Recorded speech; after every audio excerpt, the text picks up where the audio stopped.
اتفاجئت بحاجات هي عارفاها عني.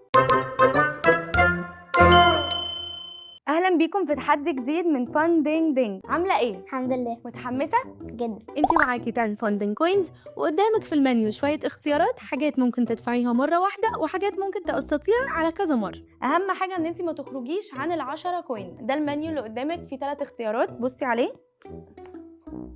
الاختيار الاول عندك اوبشن ان انت تجيبي اوضه لماما ب6 كوينز، ممكن تدفعي على مرتين، وان انت تجيبي جات سكي لنفسك ب8 كوينز، برضو ده ممكن تدفعي على مرتين. لا انا اعتقد تجيب اوضه. لا اجيب لماما اوضه. شوف الاختيار التاني تشتركي في نادي ب4 كوينز، او تجيبي عوامه عشان تسافري بيها الساحل ب8 كوينز، ممكن برضو تدفعي على مرتين. اعتقد تشترك في نادي عشان هي بتحب تلعب اكتر. لا اشتري نادي. اشتراك النادي. انا كنت عارفه.